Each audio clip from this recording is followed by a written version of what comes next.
pouvoir que Dieu, soi-disant, me mettait à ma disposition pour agir.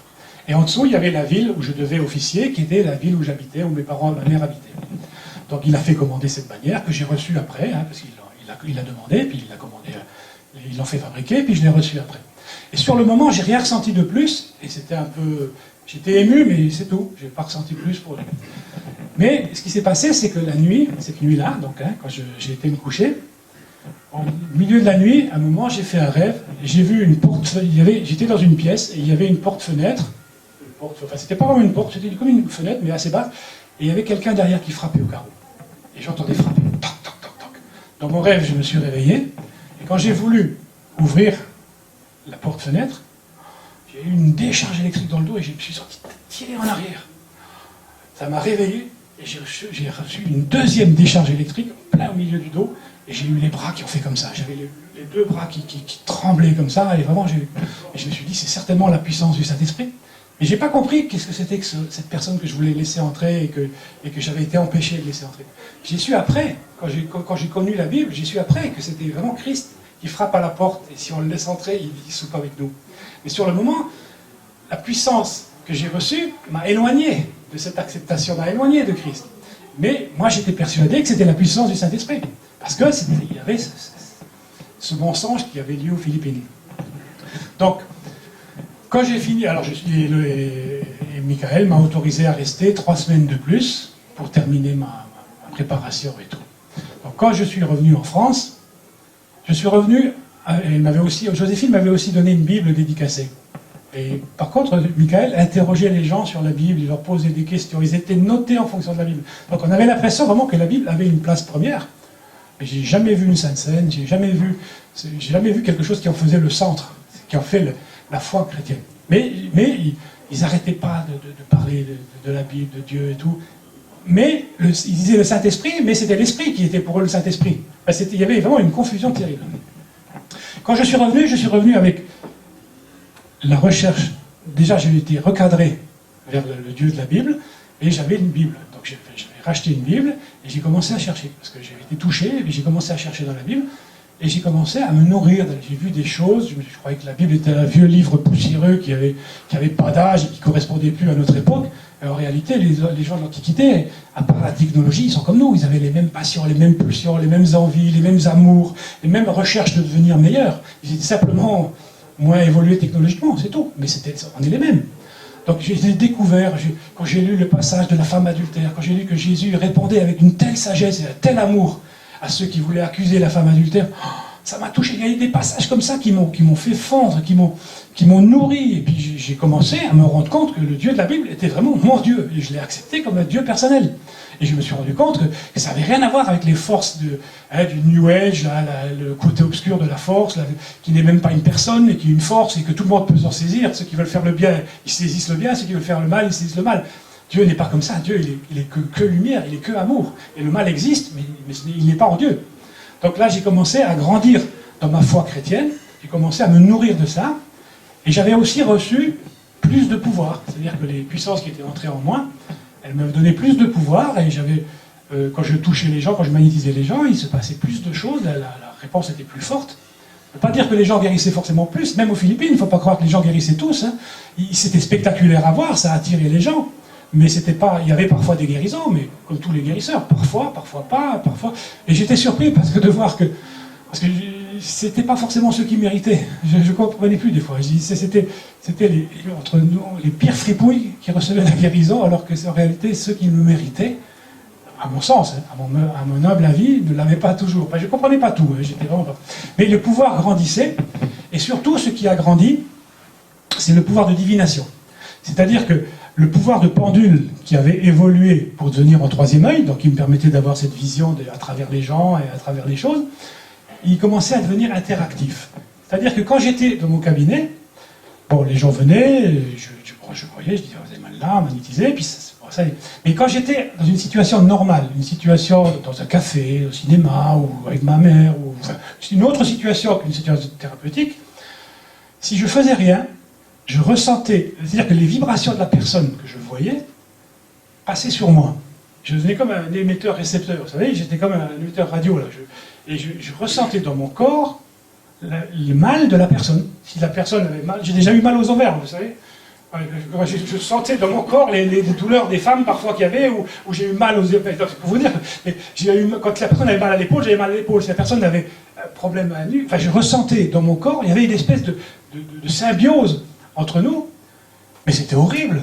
Il n'y avait pas de bouton marche arrêt. Je ne pouvais jamais m'arrêter, je ne pouvais pas choisir de dire maintenant j'arrête. Je me suis rendu, et ça a duré 2-3 ans, je me suis rendu compte que j'étais pas libre. Jusque-là, j'avais toujours cru que Dieu avait, que les puissances spirituelles avaient rajouté des pouvoirs à ma personne. C'était moi plus des pouvoirs. C'était des pouvoirs qui s'étaient rajoutés à moi. En réalité, donc moi j'avais des pouvoirs. Mais en réalité, je me suis rendu compte à ce moment-là que c'est les pouvoirs qui m'avaient. Et que dans cette association-là, j'étais pas le cavalier. J'étais la monture. C'est eux qui me chevauchaient. C'est eux qui m'utilisaient. Et au début, avec beaucoup de joie, j'étais d'accord de participer, j'avais un degré de liberté, même s'il y avait des fois des maux de tête terribles et tout. Mais à ce moment-là, mon degré de liberté s'est résumé à 0. Tais-toi et travaille. C'était le mot d'ordre que j'avais plus le choix. Quand je quittais mon cabinet, j'allais dans la nature, pour surtout voir personne. Ce qui se passait là, à ce moment-là, je me suis rendu compte que j'étais en train de perdre mon âme, que quelque chose se passait et qui dépassait ma volonté et qui n'était pas dans l'ordre des choses. Alors je grandissais dans la connaissance de la Bible et ça me faisait beaucoup de bien. Et à côté de ça, je me sentais de plus en plus écrasé avec ces pouvoirs. Et c'était vraiment terrible. Au bout d'un moment, je ne comprenais plus. Je dis, Seigneur, qu'est-ce qui se passe et tout. Bon, j'ai commencé aussi à expérimenter la puissance de Jésus. Une fois, j'ai été magnétisé une jeune fille qui avait 16 ans et qui avait un cancer des os. Quand je suis arrivé, elle m'a tellement ému que j'ai donné tout ce que j'avais, j'ai magnétisé, j'ai donné son comté. Hein. Et après, quand j'ai fini de magnétiser, bon, je ne la touchais pas, mais elle sentait comme si des mains saisissaient ses os. Elle ne savait pas qu'elle avait le cancer, hein. Sa mère ne lui avait pas dit, mais moi je le savais, et j'avais de la compassion pour elle. Et quand j'ai fini ça, je me suis senti mal. J'avais eu un mal de tête, un mal terrible, comme je n'avais jamais eu, qui m'a bloqué. Ça a duré 2 heures. J'en pouvais plus. Et j'ai dit, mais Seigneur, si c'est toi qui guéris, parce que j'étais persuadé que c'était Dieu qui guérissait, Saint-Esprit, si c'est toi qui guéris, pourquoi c'est moi qui ai mal? Tu as déjà porté ça, toi tu as payé le prix, c'est pas à moi. J'avais assez de connaissances bibliques à ce moment-là pour me rendre compte qu'il y avait un malaise quelque part, c'était pas normal. Et là, il y a une parole qui m'est revenue, venez à moi, vous qui êtes fatigués et chargés, je vous donnerai du repos. À ce moment-là, mentalement, dans ma tête, j'ai vu Jésus sur la croix. Et je me suis approché. Alors c'était dans ma tête, je ne sais pas où c'était, mais... Et quand j'ai fait un avec la croix, quand je me suis superposé à la croix, il y a eu un pouf. Il y a eu un pouf comme ça. Et la douleur a disparu instantanément. Et ça m'a vraiment accroché à Jésus et accroché à la puissance de Dieu. Mais, alors, je vivais ces malaises. Alors, ça, c'était une parenthèse, mais je vivais ces malaises et j'ai commencé à me poser des questions. Est-ce que c'est normal ce que je vis? Est-ce que c'est comme ça? Voilà. Et un week-end de Toussaint, non, c'était la Pentecôte, un week-end de Pentecôte, un ami m'a donné une revue en disant, tiens, ça parle des guérisseurs philippins, ça devrait t'intéresser. Et dans la revue, effectivement, c'était la même église, la Espiritista Cristiana de Filipinas, mais c'était un autre groupe, c'était un autre guérisseur, de la même église, mais qui était un autre guérisseur. Par contre, eux pratiquaient manifestement le spiritisme. Ils invoquaient l'esprit de personnes décédées, parce que la définition, en tout cas pour moi à l'époque, c'était que le spiritisme, c'est d'invoquer les esprits décédés. Et là où j'allais moi, avec Joséphine, la puissance se prétendait être un archange, prétendait être une puissance spirituelle, un ange. Et je me suis dit, un ange, c'est pas du spiritisme. Enfin voilà, quelque part, voilà. Et puis il faut dire aussi qu'il m'avait bien ficelé, Joséphine et le racolite, parce qu'il m'avait dit, si tu pèches contre le Fils de l'homme, il te sera pardonné. Mais si tu pèches contre le Saint-Esprit, il ne te sera pas pardonné. Et moi, je ne voulais surtout pas, parce qu'avec la puissance qui m'était maniée, je ne voulais pas pécher contre le Saint-Esprit. Donc je n'osais même pas réfléchir au fait que est-ce bien, est-ce pas bien. Mais là, le fait d'avoir la revue dans la main, de me rendre compte que des gens de la même église pratiquaient du spiritisme, il est devenu évident que Joséphine pratiquait du spiritisme, et que je pratiquais le spiritisme. Même si chez moi, les guides spirituels ne se sont pas manifestés, parce qu'ils savaient que moi, j'aurais réagi différemment. À ce moment-là, déjà, la nuit là, j'ai décidé, quand j'ai lu ça, je me suis rendu compte, et j'ai dit, je vais arrêter avec les Philippines, je vais détruire tout ça. Et cette nuit-là, je me suis endormi, et le matin, quand je me suis réveillé, dans mon demi-sommeil, j'ai vu en moi, j'ai eu une vision, enfin, j'ai vu en moi une puissance froide, implacable, qui n'était pas moi. Wow, là, j'ai dit, comme si j'avais une puissance en moi qui n'était pas moi, et ça m'a ébranlé. Donc je me suis levé, j'ai été dans un champ et j'ai brûlé la bannière, j'ai brûlé la Bible que Jocelyne m'avait donnée, j'ai brûlé les photos, j'ai brûlé les écrits que j'avais gardés qui me racontaient un peu tout ça. J'ai tout brûlé. J'ai décidé de tourner la page donc des Philippines et puis de dire. Mais j'avais toujours un cabinet à faire tourner. Je me suis dit, voilà, j'étais guérisseur avant d'aller aux Philippines, donc je suis toujours guérisseur. Hein. Je fais fi de ce qu'ils m'ont donné, mais il me reste ce qu'il y avait avant. Enfin, j'étais pas clair, hein, c'est clair, je suis sûr que j'étais pas bien. J'étais mal à l'aise, mais je savais pas. Il faut quand même une direction, on peut pas, je savais pas quoi faire.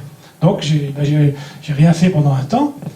Mais donc on était un petit groupe, on se réunissait avec un petit groupe où on parlait d'occultisme, on parlait de... Et puis on était tous venus à lire la Bible et à progresser dans ce sens-là, et tout le monde m'avait suivi. Quand j'avais commencé à parler de la Bible, ils m'avaient suivi, et ils avaient accepté, et on lisait la Bible ensemble. Et à un moment, on s'est dit, mais on n'est quand même pas les seuls chrétiens ici. On n'est quand même pas les seuls chrétiens dans la région, il doit bien y avoir d'autres. Pourquoi on ne cherche pas d'en retrouver? Et là, il y a un ami, donc Patrick, qui me dit, oui, mais à Thionville, j'ai vu dans les rues de Thionville une église évangélique qui fait de l'évangélisation. Ils ont l'air très bien et tout. Je vais essayer de les contacter. Et donc il s'est rendu au foyer évangélique de Thionville. Bon, l'évangélisation était finie, mais il a rencontré donc les responsables et tout. Et puis ils ont été d'accord qu'on vienne discuter. Donc Patrick et moi, on a été discuter avec Antoine et René. Et là j'ai trouvé des gens formidables. Ils m'ont écouté, ils m'ont pas jugé parce que ça fait peur, un guérisseur, hein, ça fait peur avec ce qu'il y a derrière et les démons et toutes les puissances qui sont derrière. Donc, ils m'ont reçu, on a discuté, j'ai expliqué, ils ont tout de suite compris que j'étais sincère, mais que je ne savais pas. Donc, on a prié une première fois ensemble. C'était la première fois que je priais à haute voix avec quelqu'un et ça m'avait fait beaucoup de bien. En même temps, leur présence m'avait rassasié, m'avait fait du bien quelque part, et en même temps, dans mes tripes, j'avais peur. C'était cette double valeur là. J'étais rafraîchi et en même temps j'étais angoissé. Donc, quelque part au fond de moi, il y avait une angoisse. Donc on est parti, on est revenu une fois d'après. Et Antoine m'a dit, écoute Alter, Dieu ne peut pas te montrer, il ne peut pas te montrer la vérité si tu t'arrêtes pas. Arrête-toi un certain temps, on lui demandera ensemble, si c'est de Dieu, il te remettra en place, si c'est pas de Dieu, il te le montrera. Et ça m'a paru sage, parce que voilà, moi je ne voulais pas faire le mal, je n'ai jamais voulu servir le diable, j'ai jamais voulu faire quelque chose qui nuise à qui que ce soit. Moi je cherchais Dieu, j'étais persuadé de l'avoir trouvé, mais je voulais faire le bien, je voulais vraiment être un serviteur de Dieu, et moi j'aime la lumière, j'aime Dieu, voilà, donc c'est ce que je voulais. Donc on s'est arrêté et on a commencé à prier. Et là j'ai vécu une semaine qui était une semaine terrible de combat. Je crois que c'était la semaine la plus difficile de ma vie. Chaque fois que je disais, je vais arrêter, parce que je crois quand même, au vu de ce qui s'est passé aux Philippines, tout ça, je crois quand même, et au vu de la Bible, que ce que je fais ne vient pas de Dieu. Mais j'étais pas sûr, je ne savais pas, hein. Je vais arrêter.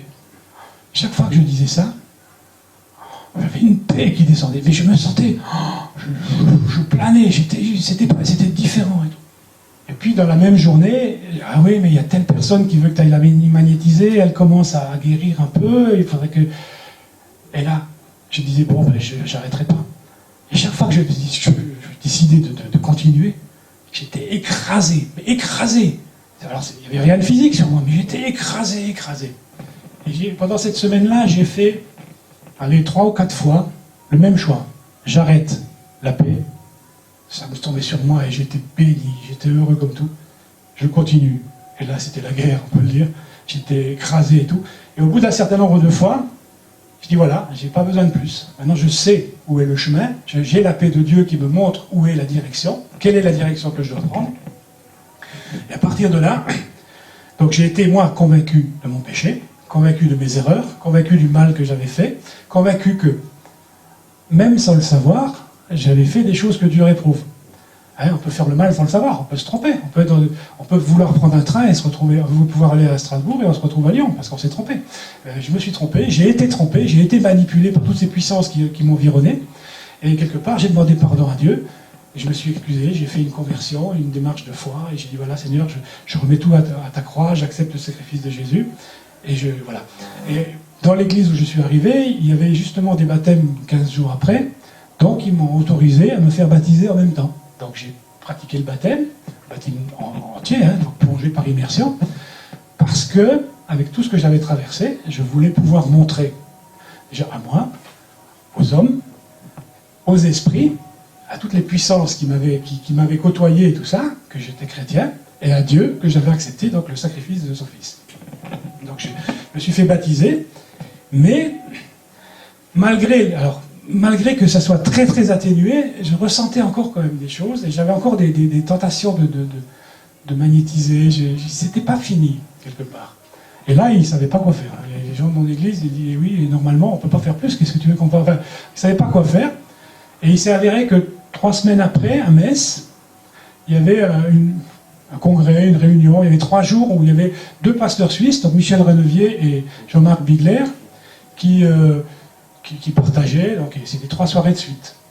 Et à la fin de la première soirée, j'ai trouvé que Michel Renevier c'est lui qui avait partagé, il avait une autorité, il avait une sagesse et tout, et j'ai dit, tiens, j'aimerais bien lui parler de mon problème. À un moment, il y avait tellement de monde autour que j'ai renoncé, et puis quelques minutes après, je me suis retourné, il était juste derrière moi. Alors là, je lui ai sauté dessus, j'étais très incorrect avec la dame avec qui il parlait, mais j'ai pas pu faire autrement. Je dis, voilà, j'étais guérisseur, je me suis fait baptiser, mais j'ai toujours des pouvoirs. Il m'a dit, attendez la fin de la réunion, on va prier pour vous. Donc, quand tout le monde est parti, il y avait au moins 600-700 personnes, c'était une grosse réunion. Quand tout le monde est parti, il restait que les gens qui étaient venus avec moi dans la voiture, et puis les gens qui rangeaient les chaises, tout ça, et eux deux, et les 2 pasteurs. Ils m'ont fait asseoir sur une chaise. Assieds-toi, alors sache que c'est pas à toi qu'on parle, mais c'est aux puissances qui sont à travers toi. Donc je me suis assis sur la chaise, il m'a dit, t'as pas besoin de prier. Et ils ont commencé à prier pour moi. Laisse faire, Alors il commence à prier pour moi, il dit, au nom de Jésus, on te chasse. Et il commençait à insister, au nom de Jésus, on te chasse. Pas très longtemps. Et moi, dans mon cœur, je disais, Jésus, Jésus, Jésus. Enfin, j'appelais Jésus de tout mon cœur.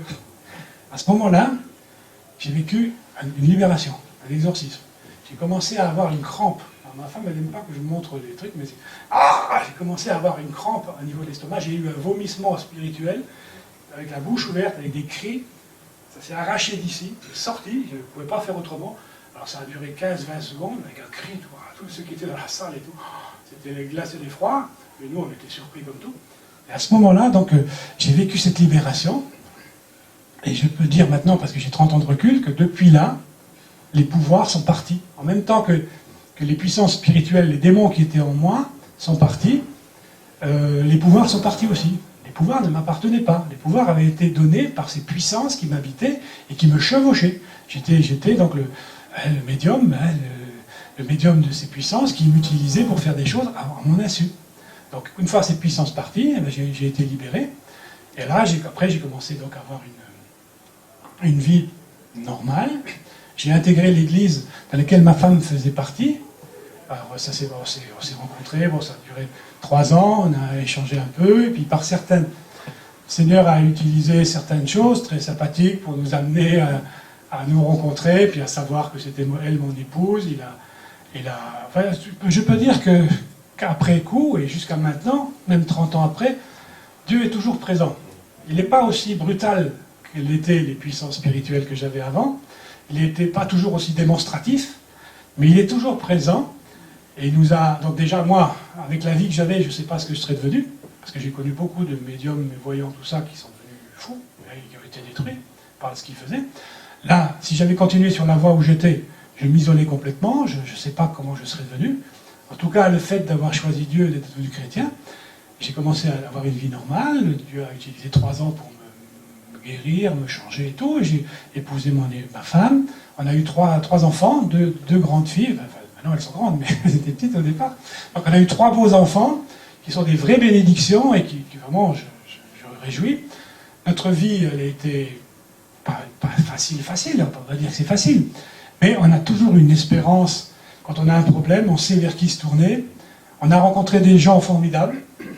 Alors, comme ici encore, là, plein de gens formidables qui ont un cœur sincère, qui ont envie de vivre vrai, de vivre honnête, de chercher Dieu, il y a des gens qui aiment la vérité, qui aiment les autres. J'ai découvert une dimension, alors qu'avant on cherchait toujours à être le meilleur, il y a une telle compétition dans le monde, c'est terrible, hein. Alors que là, ben, on peut être vrai et savoir enfin qui on est, on peut se montrer avec ses faiblesses, peut-être pas à tout le monde, mais on peut se montrer à certaines personnes avec ses faiblesses, on peut dire, prie pour moi, j'ai tel péché, tel défaut. On n'a pas à se sentir jugé ou rabaissé, parce qu'on est tous faits de la même pâte, hein, quelque part. Donc, vraiment, la vie avec Dieu nous a vraiment amené voilà, au paradis sur terre. Mais compte tenu de toute la méchanceté qui nous entoure, compte tenu que la terre est dans les griffes du diable, c'est sûr qu'on ne peut pas être heureux. Parce que être heureux en sachant que tout le monde va si mal, c'est pas facile. Mais bon, on a la chance d'avoir assisté à des guérisons. Marcel Poggioli qui était venu là, qui était fou à cause de la drogue, c'était un ami d'enfance que j'avais connu au lycée. On a des gens qui... Enfin, on a toutes sortes de miracles. Alors c'est pas forcément toujours dans une réunion que le miracle a lieu, mais moi j'ai plein de cas et de situations de gens qui ont confié leur vie à Dieu, à Christ, et qui ont été transformés. Des prostituées, des drogués, des truands, vraiment toutes sortes de gens. Alors il y a aussi des gens bien, enfin des gens qui étaient moins matraqués par la vie, qui se sont tournés vers Dieu, et qui sont encore mieux maintenant, qui sont devenus des... Voilà, donc, en gros, le résumé de mon témoignage, c'est ça. Donc, vous avez un petit bouquin de témoignages ici. Je vous ai dit, il est cédé à prix coûtant, donc 5 €. Hein, en librairie, il est à 9,80, donc c'est les soldes. Si vous n'avez pas d'argent, vous pouvez le prendre gratuitement, c'est pas un problème. Hein, c'est à vous de voir. Si quelqu'un se sent démuni, il n'y a pas de problème, il peut le prendre, c'est pas un problème. Voilà, donc, vous voyez, toute la reconnaissance qu'on peut avoir à Dieu, quand on se confie en lui, toute la puissance qui est manifestée en Jésus-Christ. Jésus-Christ, souvent les gens me disent, ouais, mais c'est un prophète. Non, Jésus-Christ, c'est pas un prophète, c'est le Messie. L'humanité est une humanité malade. Elle est malade du péché. Elle a une épidémie de mort qui l'amène à la mort, et c'est le péché. Et Jésus, c'est le vaccin qui est venu sauver l'humanité. Et tous ceux qui prennent ce vaccin, tous ceux qui acceptent Jésus, qui prennent ce vaccin, sont sauvés. Alors bien sûr, on passe quand même par la mort maintenant, mais on a une vie différente dans l'immédiat, et on a en plus une éternité. Dieu nous promet une éternité. Tout ce que j'ai vécu, avant de le savoir, c'est pareil dans la Bible. Je peux vous montrer un exemple d'une voyante qui a été libérée de démons. Paul a chassé l'esprit de Python d'une dame. Je peux vous citer des exemples. On voit ce qui s'est passé dans ma vie, c'est passé la même chose dans la Bible. Alors, par extension, ce que la Bible dit, je le prends comme vérité. Puisque ce que j'ai vécu est écrit dans la Bible et s'est déroulé conformément à la Bible, ce que la Bible dit, je le prends pour vérité. Je vivrai en temps et en heure, mais je le prends comme vérité et je l'accepte comme vérité. Donc à partir de là, on a la possibilité de vivre, d'être vacciné de la mort, vacciné du péché.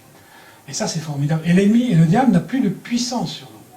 Alors ça, c'est fantastique aussi. Pourquoi? Parce qu'il a eu la puissance sur Christ alors qu'il ne devait pas en avoir. C'est une substitution. Il y a eu une substitution qui a été faite et qui a été la paratonnerre, la foudre est tombée sur Christ au lieu de tomber sur nous, et du coup on est libre. Mais on n'est pas libre parce qu'on le mérite, on est libre parce que quelqu'un d'autre a payé pour nous. Et cette liberté-là, elle est fantastique. Et je le dis, fantastique. C'est vraiment formidable d'être chrétien. Je m'en réjouis tous les jours.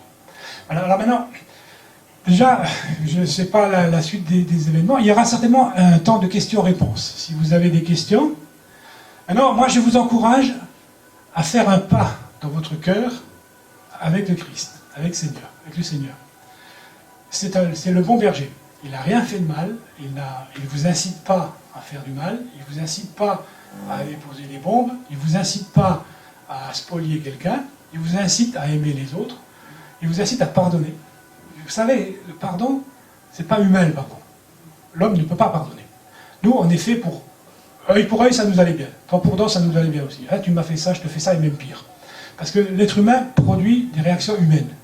Le pardon n'est pas une réaction humaine, c'est une réaction divine. D'ailleurs, on le voit dans les autres religions, ils n'ont pas le pardon, ils ne connaissent pas le pardon, ils ne connaissent pas l'amour du Père. Donc, quelque part, le Christ nous appelle à faire que des bonnes choses et à se tourner dans la bonne direction. Donc, si dans votre cœur, certains veulent faire une démarche, on ne vous demande pas de manifester, devant les gens, mais dans votre cœur, si vous voulez faire une démarche, vous pouvez la faire maintenant. Si vous voulez, moi je vais faire une prière pour vous aider. Et après, si vous voulez, on peut avoir un temps de questions-réponses pour essayer d'éclaircir les points qui éventuellement n'auraient pas été éclaircis. Vous êtes d'accord? Tout le monde est d'accord? Donc on va fermer les yeux, on va faire une prière, on va s'en remettre à Christ. Seigneur Jésus, merci pour le sacrifice que tu as fait, Seigneur. Merci pour la vie que tu nous as donnée, pour la souffrance que tu as pris à notre place, Seigneur. Toi, tu étais injuste, et tu as été sacrifié parmi les voleurs, et tu as été massacré, Seigneur, et tu as été explosé alors que tu ne méritais pas tout ça, Seigneur. Oh, pour quelle œuvre bonne tu as pu être tué? Aucune, Seigneur. Mais tu es mort pour les œuvres que nous avons faites, Seigneur, pour les œuvres mauvaises que nous avons faites. Et tu es ressuscité en nous entraînant avec toi. Nous sommes maintenant, Seigneur, fils de Dieu. Nous sommes maintenant citoyens du royaume des cieux. Et ça, Seigneur, c'est fantastique. Et nous te remercions pour ça. Et Seigneur, et je sais que dans cette salle, il y en a qui ne te connaissent pas encore, mais qui, au fond de leur cœur, aspirent à te connaître. C'est vrai que c'est pas facile dans ce monde matérialiste, dans ce monde mauvais, où tout est faux et tout est que mensonge. Seigneur, mais toi, tu es la vérité. Et cette lumière de vérité, ce rayon de vérité, Seigneur, tu peux la donner à ces personnes et tu peux les toucher. Seigneur, toi, tu vois dans le cœur et tu sais qui maintenant t'appelle, te réclame, Seigneur, et veut passer la vie avec toi et l'éternité avec toi. Seigneur, scelle ce pacte maintenant, scelle cet engagement maintenant, scelle ce chemin, ce bout de chemin qui a été fait. Et je te conjure, Seigneur, je te demande, Seigneur, de les remplir de ton esprit pour qu'ils continuent à grandir dans la foi chrétienne, Seigneur, qu'ils continuent à grandir, qu'ils continuent à progresser et qu'ils soient maintenant, Seigneur, considérés comme tes enfants. Seigneur, Père, dans le nom puissant de Jésus-Christ, nous te remercions et nous te remercions pour le Saint-Esprit que tu nous as envoyé. Sois béni, Père. Amen.